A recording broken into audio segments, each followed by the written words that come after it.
Hi guys, welcome back. This is episode number 40 of Matt Chat, covering one of the best of the early 80s computer role-playing games, and featuring the author himself, Jeff McCord's Sword of Fargoal. Over 25 years ago, one game changed the face of adventure forever. Now completely reimagined for the iPhone by its original authors, a new chapter begins for those brave enough to seek the Sword of Fargoal. Sword of Fargoal is one of those games that for me has a deeply personal relevance. It was one of the first computer role-playing games I ever played, and even though I was a very young kid, maybe as young as 4, I don't quite remember, I really enjoyed this game, and I played it all the time, trying to get to the bottom of this dungeon and get this sword. I was never successful, but that has not diminished my enthusiasm for this great game. It was originally published in 1982 for the Commodore VIC-20 by Epix, a very famous company who also published the summer games that I talked about in an earlier episode. And a year later, it was ported to the Commodore 64 with much enhanced graphics and sound effects, and that's the version that most of us are familiar with. However, in 2003, a couple of guys remade this game for a contest, and they remade it for the PC. It's a wonderful version. You can switch between classic graphics and modern graphics, different tile sets. It was a very good game. But what's even more exciting is it's been re-released in an even better enhanced version for Apple's iPhone. So it's still a very relevant game. There's still people talking about this and playing it today, and for good reason. This is clearly, in my mind, the best of the early computer role-playing games of 1982, 1983. You're not going to find anything out there that's more pick-up-and-play fun than Sword of Fargoal. Now, I was honored to interview Jeff McCord from my book, Dungeons and Desktops, and he graciously agreed to let me interview him via Skype for this video. So I'm very excited about that, and I'm sure you are as well. So without further ado, here's Jeff McCord, author of Sword of Fargoal.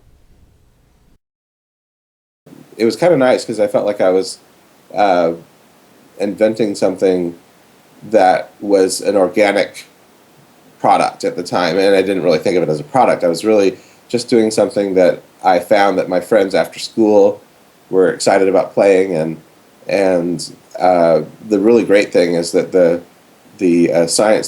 math teacher, Mr. Seiler, had the forethought to allow me particularly to have access to the computers after school, and so I would, after school I would start adding more features and doing various things, and this is all in the ASCII character set, as you can imagine.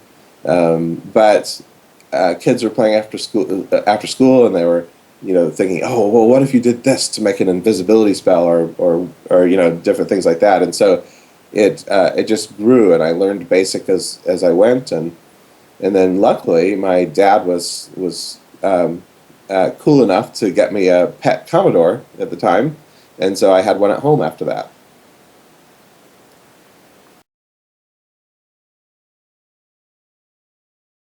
What happened was I went off to college, and I started going to the University of Tennessee, and I was in Knoxville, and I remember hearing about another high school kid from Lexington, where I grew up in Kentucky, having sent off a game that he wrote on the Apple II computer, which was the other new thing of the day, and it made me realize, hey, wow, I have a game too. Why don't I try sending it off? So really, it was kind of a full summer and into the fall before I realized that it might be something fun to do to send it off. So I ended up sending it off to the Library of Congress and copywriting it, and then I sent it off to about 5 different young, burgeoning game companies at the time, and I don't remember all the names, but one of them happened to be Epix. And about 3 out of the 5 wrote back saying that they were interested in publishing the game. And Epix was the first to offer some advances on royalties, and I think they paid me something like $2,000 or something, which was a lot of money for me at the time. And I used that money to actually go off to California, and I think that the original conceit was to go there and then come back. But what I didn't tell my parents is that I kind of figured that once I was there, I'd probably stay there. And so I used the $2,000 and moved off to Palo Alto and stayed in the small camper back in a Palo Alto home of one of the playtesters from Epix, and lived there, and it started my new life in California and beyond. I don't know exactly what it is, but I do know that there are some key things that I always felt were central to it. And one, of course, is that sense of something hidden and something to explore. And to that degree, I think it really goes back to my early D&D game, where what it was all about really was the quest. It was the idea that when you have something that is more story-based as opposed to power and high powerful monsters and demons and traps and treasures, it actually becomes much more enriching. And I found that my game, my Dungeons and Dragons game that we played, was really about the story, and it was about really some relatively low-level characters going and having a mission and a quest. And the whole backstory to Sword of Fargoal is actually kind of a snapshot of our actual quest that lasted a couple of summers. And we actually lived that story, which is something that I think also kind of enriches the game, even though the game itself is much simplified, obviously. So that would be number one. I think just the story behind something and the simplicity of it in that sense. And then number two, I think, is that I really intentionally wanted to stay away from making the fighting being the central aspect of it.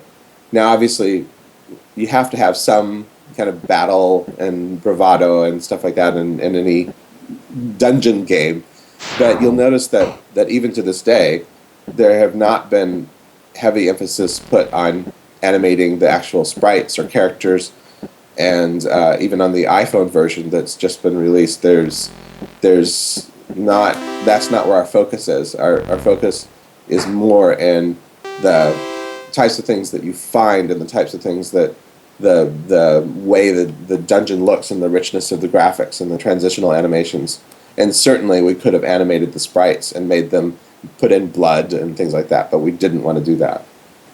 And then the third thing is kind of going back to simplicity. The actual gameplay, we always wanted to be something that is just a pick up and try it idea. Something where a layperson can just open it up, even if they're not a role-playing game fan, and can just start learning as they go. And so there's no, story elements that pop up and you have to answer or respond to somebody. There's no things that kind of interrupt the game flow. And so that was another big focus that I think makes it popular, and it makes it something that can be casual. You don't have to sit down and devote a big block of time to. You can try it, and you can start learning a little bit each time. And then the fourth thing I would say is that, and I just realized this recently, actually, that the whole thing of the little feedback line up at the top when it tells you what's going on in the dungeon is actually the story unfolding. And so what I realized is that we're actually telling the story, or you are learning the story or making the story as you go.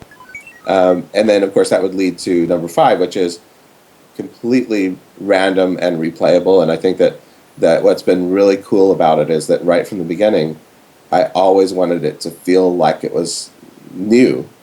And that's all for this week's Matt Chat. I hope you guys enjoyed it. I'll leave you with a parting thought.